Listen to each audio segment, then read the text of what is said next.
오늘 본문의 갈렙, 지난 시간에 이어서 두 번째 갈렙의 모습을 보고 있습니다. 사실 말하지 않아서 그렇고 지난 시간에 보지 않아서 그렇지 갈렙은 누구나가 다 아는 자기만의 약점이 있었습니다. 갈렙의 약점이 무엇일까? 갈렙에 숨겨진 첫 번째 약점, 갈렙은 잡족이었습니다. 잡족이 무엇인가? 잡다한 족속. 갈렙은 이스라엘의 12지파 가운데 이름난 집안도 아니었고 심지어는 12지파 가운데 들지도 못하는 인생이었습니다. 그는 잡족이었습니다. 오늘 본문 14장 6절 말씀입니다. 그때에 유다 자손이 길갈에 있는 여호수아에게 나오고 그니스 사람 여분네 아들 갈렙이 여호수아에게 말하되 14절입니다. 헤브론이 그니스 사람 여분네 아들 갈렙의 기업이 되어 오늘까지 이르렀으니 성경은 갈렙을 가리켜서 그니스 사람, 그니스 사람, 그니스 사람이라고 계속 이야기를 합니다. 그니스 사람이 누군가? 에돔 족속이었는데 나중에 유대에 합병되어 버린 잡족이었습니다. 출애굽기 12장 37절로부터 말씀을 보게 되면은 이스라엘 백성들이 출애굽할 때의 모습을 이렇게 보여주고 있습니다. 이스라엘 자손이 람셋을 떠나서 숫곳에 이르니 유아 외에 보행하는 장적이 60만 가량이요 수많은 잡족과 하나님께서 애굽을 치시고 애굽의 문을 열어놓으시니까 이스라엘 12지파 하나님의 백성들이 출애굽을 하는데 그들만 출애굽을 한 것이 아니라 하나님의 역사, 하나님의 선대하심을 보면서 따라 나온 다양한 족속이 있었습니다. 그 중에 한 족속이 그니스 사람들, 에돔 족속의 일파들,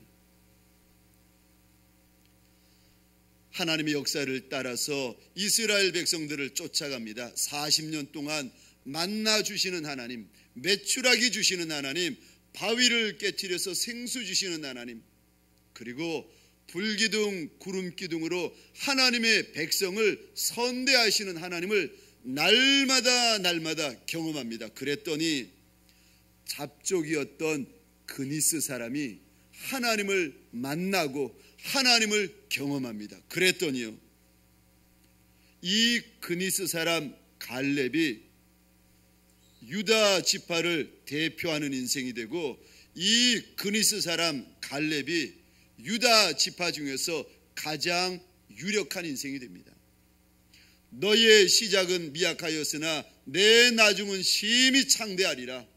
하나님의 이 말씀처럼 처음은 작고 보잘것없는 잡족이었는데 이방인이었는데 그가 하나님의 역사 가운데 들어가고 하나님을 만나고 경험하면서 그 인생이 점점 커지기 시작하더니 나중에는요 12지파 가운데 가장 큰 지파 유다 지파를 대표하는 인생이 됩니다. 처음에는 보잘것없는 출발이었습니다. 그러나 하나님을 만나고 하나님을 정말 경험하면서 그의 인생의 한계를 뛰어넘고 있습니다. 사무엘 22장 29절 말씀입니다. 제가 읽겠습니다. 여호와여, 주는 나의 등불이시니 여호와께서 나의 어둠을 밝히시리이다. 내가 주를 의뢰하고 적진을 달리며 내 하나님을 의지하고 성벽을 뛰어 넘나이다. 누가 내 인생의 흑암을 밝히고 누가 내 인생의 담을 뛰어 넘게 만들어 주시는가? 우리 하나님이신 줄 믿으시기 바랍니다.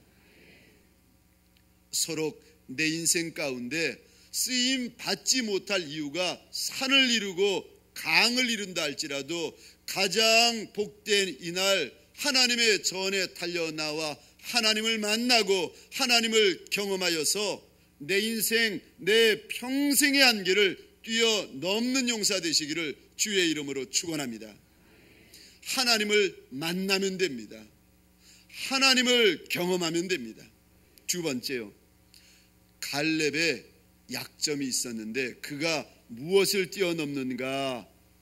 사실, 현실을 뛰어넘고 있습니다. 모세가 이스라엘 백성들을 데리고 가데스 바네아에 섭니다. 이 가데스 바네아에서 12명의 정탐꾼을 뽑아가지고 믿을 만한 사람, 쓸만한 사람 12를 뽑아가지고 젖과 꿀이 흐르는 가나안 땅을 정탐케 합니다. 그리고 이들이 돌아와서 하는 말, 민수기 13장 28절에 보면은 이 가운데 10명이 가서 보고 듣고 경험한 것을 사실대로 이야기합니다. 제가 읽겠습니다. 그러나 그 땅 거주민은 강하고 성읍은 견고하며 힘이 클 뿐 아니라 거기서 아낙 자손을 보았으며 31절 말씀입니다. 그와 함께 올라갔던 사람들이 이르되 우리는 능히 올라가서 그 백성을 치지 못하리라. 그들은 우리보다 강하니라 하고 이스라엘 자손 앞에서 그 정탐한 땅을 악평하여 이르되 우리가 두루 다니며 정탐한 땅은 그 거주민을 삼키는 땅이요 거기서 본 모든 백성은 신장이 장대한 자들이며 거기서 네피림 후손인 아낙 자손의 거인들을 보았나니 우리는 스스로 보기에도 메뚜기 같으니 그들이 보기에도 그와 같았을 것이니라. 10명의 정탐꾼이 가나안 땅을 보고 듣고 경험하고 나서는 사실대로 말합니다. 성읍은 크고 견고하고 거인 족속이 있고 그들은 우리보다 강해서 우리가 그들을 치지 못할 것 같습니다. 들어가면 죽습니다. 우리는 메뚜기라. 사실대로 말하고 실력대로 말하고 정직히 이야기하면은 들어가면 죽습니다. 그런데 사실대로 말하는 것이 아니라 믿음으로 보고 믿음으로 말하고 믿음으로 들으면은요 무슨 말을 하는지 아십니까?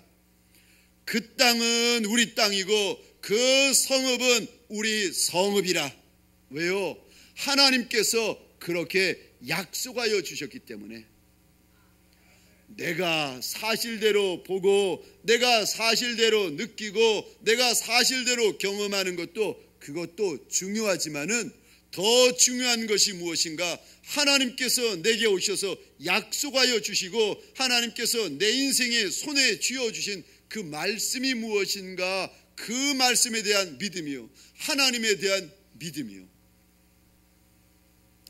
지금 하나님께서 이스라엘 백성들에게 평생 노예살이하던 이스라엘 백성들에게 하나님의 축복의 떡덩이를 떼어가지고 입에 쑥 넣어주시는데 그것도 못 받아 먹고 있습니다.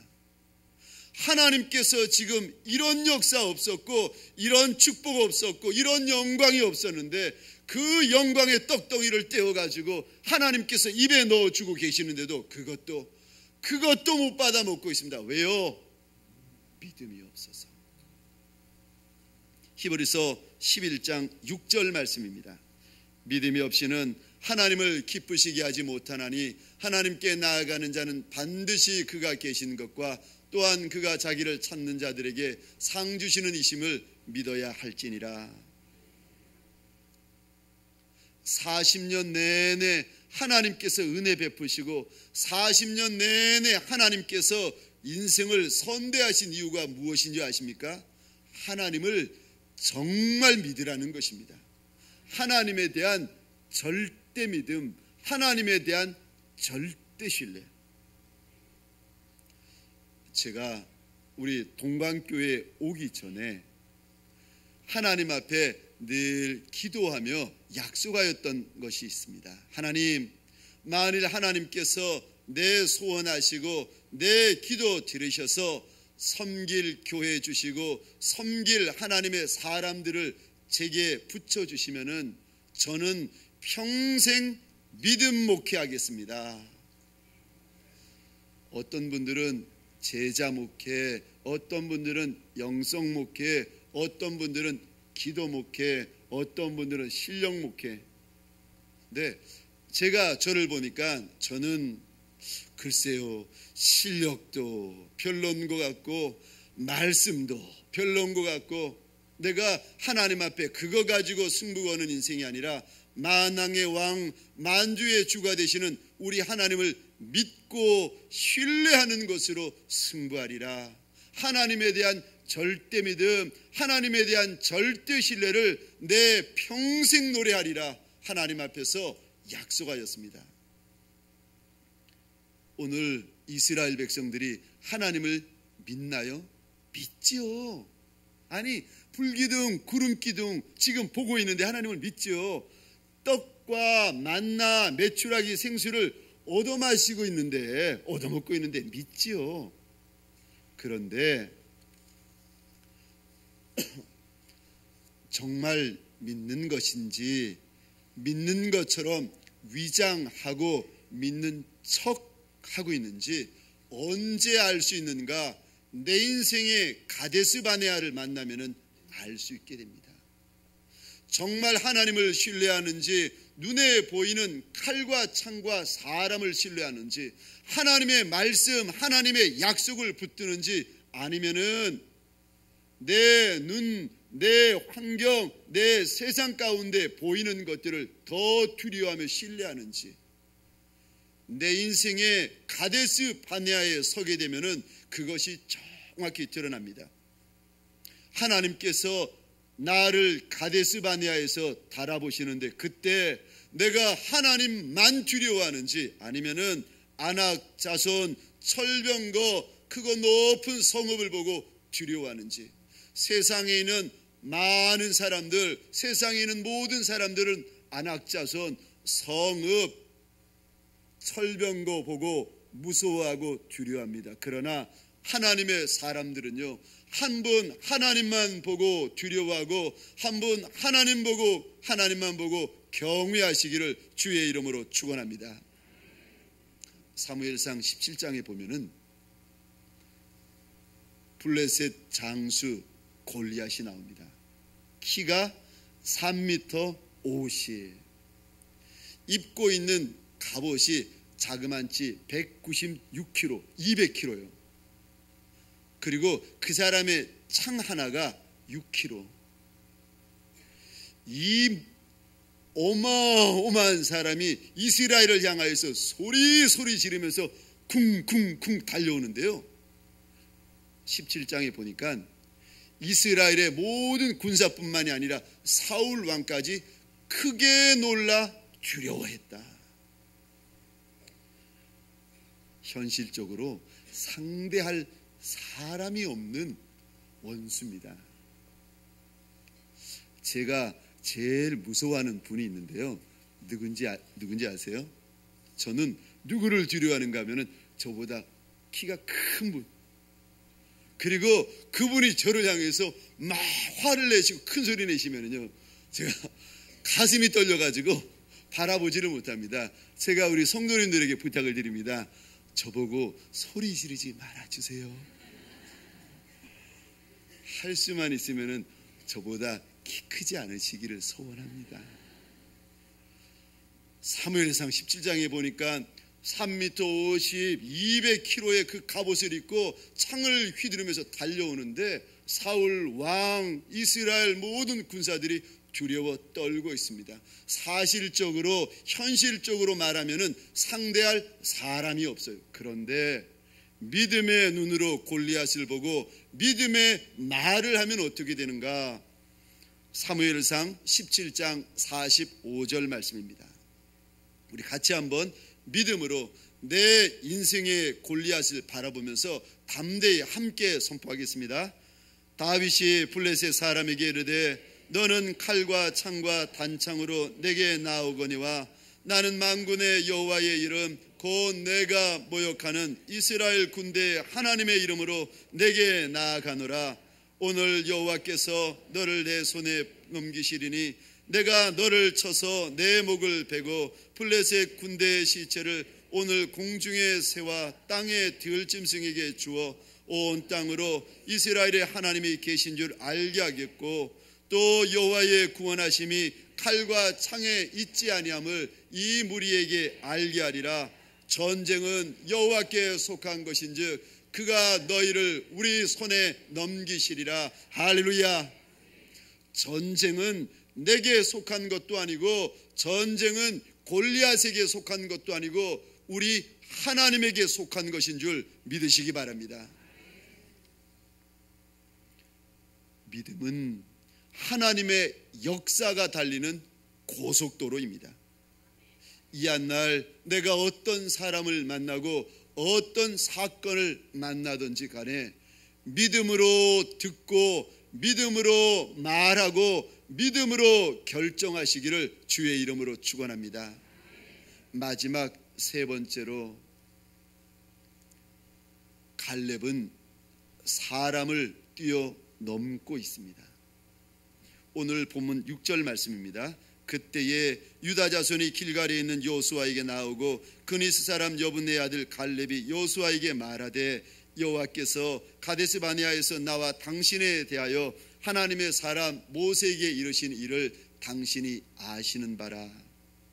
지금 갈렙이 40년 동안 친구였던, 40년 전에 같이 정탐꾼이었던 여호수아에게 나와서 헤브론을 내게 허락하여 주십시오, 하나님의 축복을 내게 부어 주십시오 라고 소원하고 있습니다.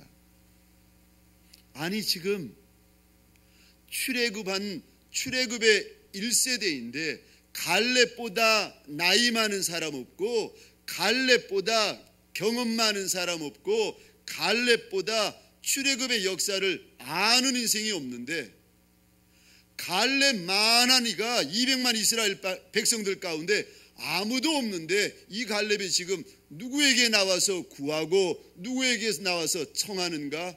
여호수아. 자, 기억하셔야 됩니다. 축복을 주시는 이는 하나님이시지만은 누구를 통하여서 주시는가 하면은 내 앞에 있는 인생을 통하여 주시는 줄 믿으시기 바랍니다. 잘 분간하셔야 되는데요, 축복을 주시는 이는 하나님이십니다. 그러나 누구를 통해서 주시는가? 인생을 통해서 주십니다. 애굽에서 종살이하던 요셉을 하나님이 축복하십니다. 그런데 누구를 통해서 축복하시는가? 애굽 왕 바로. 원수의 나라에 잡혀간 다니엘을 하나님이 축복하십니다. 그런데 누구를 통해서 축복하십니까? 바벨론 왕 느부갓네살. 그러기에 내 인생의 한계, 내 평생의 한계를 뛰어넘으시려면 내 앞에 있는 인생, 내 앞에 있는 리더에게 선한 마음, 선한 순종으로 나아가셔야 하는 줄 믿으시기 바랍니다. 그것이 하나님 보시기에 선하고 그것이 우리 하나님 보시기에 기쁜 일이 됩니다.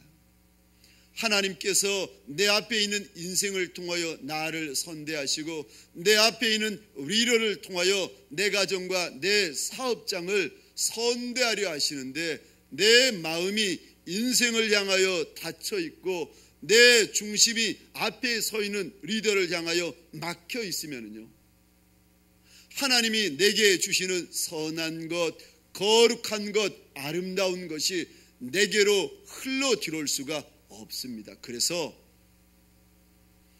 우리 주님께서 나사로의 무덤 앞에 오셨을 때에 마리아와 마르다에게 당부하신 것이 있습니다. 나사로를 부활시키기 전에 당부하신 것이 무엇인가? 마리아야, 마르다야, 무덤에 있는 돌을 네가 굴려라. 아니, 죽은 나사로도 살릴 수 있는 하나님께서 그 마리아와 마르다 여인들에게 왜 무덤 앞에 있는 돌을 너희들이 굴려라 말씀하시겠습니까? 우리 주님이 하실 수 있지만은 아니요, 그것은 마리아와 마르다의 몫이라는 것입니다. 내 앞에 있는 인생, 내 앞에 있는 리더에 대하여 선한 마음 가지고 선한 순종하는 것, 그거는요 하나님께서 하실 일이 아니라 내게 맡겨주신 일인 줄 믿으시고 내 옆에 있는 사람, 내 앞에 있는 사람, 특별히 내 옆에, 내 앞에 있는 리더에게 선한 마음, 거룩한 마음으로 순종하시기를, 축복하시기를 주의 이름으로 축원합니다. 갈렙은 사람들 앞에서, 갈렙은 여호수아 앞에서 자신의 실력, 자신의 배경, 자신의 연륜, 자신의 경험을 내세우지 않습니다. 오히려 겸손함으로 여호수아에게 나아가서 그에게 헤브론을 소원하고 그에게 하나님의 축복을 소원하고 있습니다. 그럴 때에 이 갈렙이 출신의 한계, 나이의 한계, 현실의 한계를 건너뛰고 있습니다. 말씀을 마치겠습니다. 우리 사랑하는 동광교회 하나님의 사람들에게 소원합니다. 내가 아무리 작고 연약함이 많을지라도 내 인생, 내 평생의 한계를 건너뛸 수가 있습니다. 어떻게요? 첫 번째로 하나님을 만나셔야 됩니다. 복된 주일 하나님의 제단에 달려 나오셔서 사람 만나고 목회자만 만나고 돌아가는 것이 아니라 내 하나님을 만나고 내 주님을 만나고 나의 선한 목자 되시는 그 예수 그리스도를 만나고 경험하는 날 되시기를 주의 이름으로 축원합니다. 두 번째요, 믿음의 눈으로 보고 믿음의 귀로 듣고 믿음의 손과 발로 달려가셔야 됩니다. 마지막 세 번째로요, 내 앞에 있는 인생, 내 앞에 있는 이들을 예수 그리스도의 이름으로 선대하셔야 됩니다. 그리하여서 갈렙처럼 내 한계가 무엇이든지 간에, 나의 출발이 어떠하든지 간에 그것 주의 이름으로 뛰어넘는 두 번째 갈렙 되시기를 주의 이름으로 축원합니다.